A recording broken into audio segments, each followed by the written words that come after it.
নমস্কার বন্ধুরা, প্রিয় ফুড কিচেনে তোমাদের সবাইকে স্বাগতম।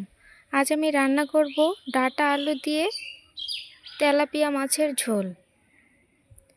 তাই মাছগুলো নুন, হলুদ আর শুকনো লঙ্কা দিয়ে মেখে নিচ্ছি। এদিকে বসিয়ে দিয়েছি কড়াই, দিয়ে দিয়েছি তেল। তেলটা ভালো করে গরম করে নিব। এবার দিয়ে দিব নুন হলুদ মেখে রাখা মাছগুলো।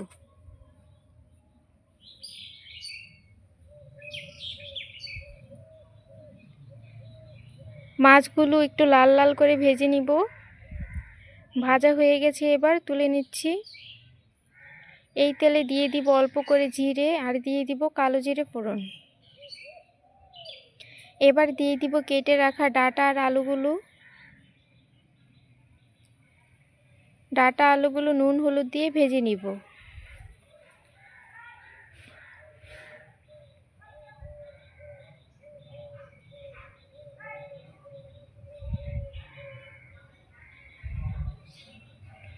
দেখো বন্ধুরা, ভালো করে ভেজে নিয়েছি।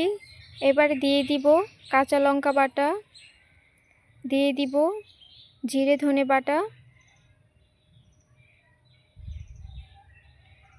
দিয়ে দিব নুন আর হলুদের গুঁড়ো।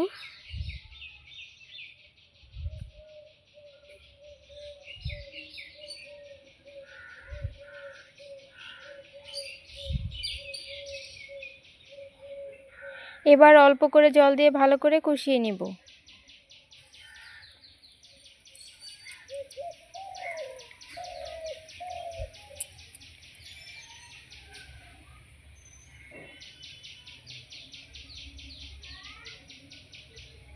ভালো করে কষিয়ে নিয়েছি। এবার দিয়ে দিব পরিমাণ মতো জল।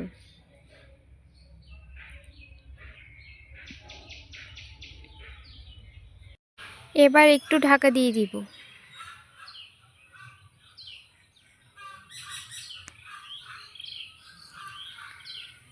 এবার ঝোলটা ফুটে উঠলে দিয়ে দিব ভেজে রাখা মাছগুলো।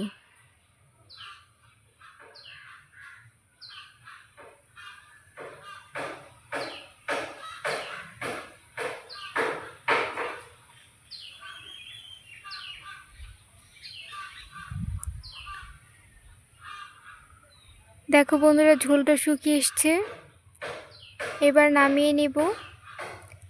বন্ধুরা, ভিডিওটি যদি তোমাদের ভালো লেগে থাকে তাহলে অবশ্যই চ্যানেলটি সাবস্ক্রাইব করে রাখবে আর লাইক কমেন্ট শেয়ার করতে ভুলবে না। দেখো বন্ধুরা, নামিয়ে নিয়েছি। কতটা সুন্দর হয়েছে, খেতে তো দারুণ লাগে। তোমরা এভাবে বাড়িতে রান্না করে খেয়ে দেখতে পারো, খুবই ভালো লাগবে খেতে।